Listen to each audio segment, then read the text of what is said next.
Hello viewers, welcome to job preparation তোমাদের সবাইকে স্বাগত। তোমরা সকলেই জানো যে ডিভিশন বেঞ্চে আজকে কিন্তু হিয়ারিং ছিল। এসএসসির যে ঝামেলাগুলো হচ্ছে, যেটা ওয়েমান ম্যানিপুলেট হচ্ছে, সেই সংক্রান্ত আজকেও একটা কিন্তু হিয়ারিং ছিল। আজকের হিয়ারিংয়ে কী কী গুরুত্বপূর্ণ তথ্য উঠে এলো সেগুলো জানাবো। তোমরা কিন্তু অবশ্যই প্রতিবারের মতন আজকেও বলছি, লাইকটা কিন্তু করো। লাইকটা আসছে না, অনেক কম, 100খানা লাইক আসছে না।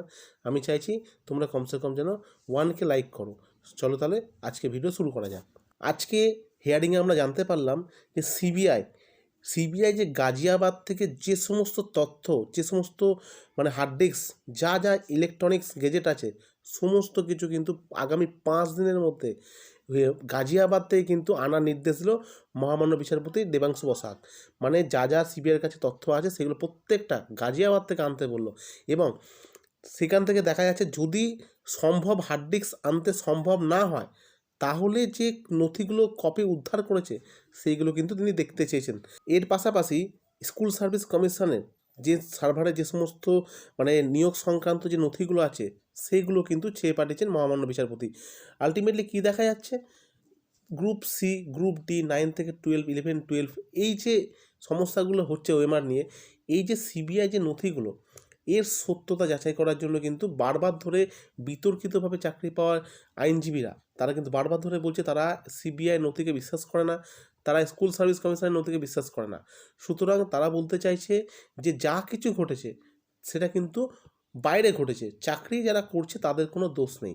মানে ওরা এটা প্রমাণ করতে চাইছে যে যারা চাকরি হারিয়েছে, মানে যাদের চাকরি নিয়ে এখন সংকটে আছে, তারা কোনো দোষ করেনি, তারা কেন এই সাজাটা পাবে, তারা কেন এর ফলটা পাবে।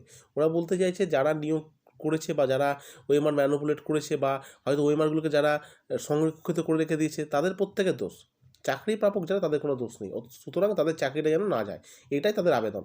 সেই সংক্রান্ত তারা বারবার ধরে এই প্রশ্নগুলো তুলছে। এছাড়াও যে সমস্ত ওএমআরগুলো আছে, প্রত্যেকটা ওএমআর সিট এইগুলো কিন্তু অনেকে দেখতে চাইছেন, আবার অনেকে দেখতে চাইছেন না। আসলে এই সমস্ত ওএমআর সিট যেগুলো আছে সেগুলো আলটিমেটলি প্রত্যেকটা ওএমআর সিট কিন্তু মহামান্য বিচারপতি দেখতে চেয়েছেন। তিনি চাইছেন যে প্রত্যেকটা ওএমআর সিট কিন্তু পাবলিশ করতে হবে, যাতে প্রত্যেকে তাদের ওএমআরগুলো এবং তাদের নাম্বার, তাদের সিগনেচার প্রত্যেকে যেন বুঝতে পারে যে এটা আমাদেরই। সুতরাং এমন একটা জায়গায় পৌঁছেছে যেখানে মহামান্য বিচারপতি বলছে এসএসসিকে বিশ্বাস করা যাচ্ছে না। এসএসসি বারবার তাদের অবস্থান পরিবর্তন করছে। কলকাতা হাইকোর্টে একরকম অবস্থান করছেন এবং সুপ্রিম কোর্টে আরেক রকম বলছেন। মানে এসএসসি হলফনামাতে কোনো বিশ্বাস নেই। সুতরাং সিবিআই যে নথি চেয়েছে, নথিগুলো দিয়েছে, সেই নথিগুলো এবং এসএসসির দেওয়া নথিগুলোকে মিলিয়ে দেখবেন তিনি। যদি দেখে যে হ্যাঁ সত্যি দুর্নীতি হয়েছে এবং সিবিআই যে হার্ড ডিস্কগুলো যেগুলো নিয়ে আসবে সেগুলো যদি অথেন্টিক হয়ে থাকে এবং তার যদি মানে ফরেন্সিক টেস্ট হয়ে থাকে, তাহলে কিন্তু চাকরি হারাদের চাকরিটা যা মানে একদম কনফার্ম। কিন্তু দেখতে হবে যে চাকরি হারাদের আইনজীবীরা কীভাবে এটাকে ট্যাকেল করছে। তারা কিন্তু বারবার ধরে একটাই কথা বলছে, যেটা আমাদেরও খারাপ লাগছে শুনতে, যে একটা লোক তাকে কি এমনি এমনি ম্যানিপুলেট করে দেবে? সে টাকা না দিলে, সে ঘুষ না দিলে, সে কারো সোর্স না থাকলে তার নাম্বার ম্যানিপুলেট করে তাকে চাকরি দিয়ে দেবে? আজকের বাজারে কি সেরকমটা হয় যে চাকরি পাচ্ছি, কাউকে টাকা দিচ্ছি না, কাউকে ঘুষ দিচ্ছি না? তাহলে তাই যদি হয়ে থাকে, তাহলে পার্থবাবুর বাড়িতে এত টাকা কোথা থেকে গেল? নিয়োগ দুর্নীতিকাণ্ডে এত টাকা কোথা থেকে আসছে?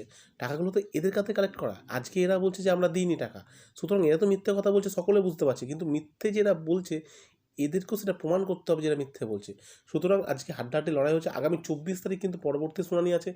24 তারিখে কিন্তু দেখা যাবে সিবিআই যে রিপোর্টগুলো দেবে, এসএসসি যে রিপোর্টগুলো দেবে, সেই রিপোর্টগুলোকে বিশ্লেষণ করে দেখা যাবে কি হয়। তবে খুব তাড়াতাড়ি এর একটা ফয়সলা হবে। দেখো, হয় বারবার ধরে বলছি, হয় যারা আন্দোলন করছে তারা তাদের চাকরিটা, ন্যায্য চাকরি ফিরে পাবে, নতুবা যারা বিতর্কিতভাবে যে চাকরি প্রাপকরা আছে তারা তাদের চাকরিটা পুনরায় আবার বহাল থাকবে। যে কোনো একটা হবে, কি হবে তুমি আমি কেউ বলতে পারবো না। সুতরাং বলবো অবশ্যই চ্যানেলের সঙ্গে জুড়ে থেকো। প্রত্যেকটা নতুন আপডেট, প্রত্যেক দিনের আপডেট তোমরা এখান থেকে পাবে। তোমরা সকলে ভালো থেকো, তোমরা সকলে সুস্থ থেকো। Thank you for watching, take care.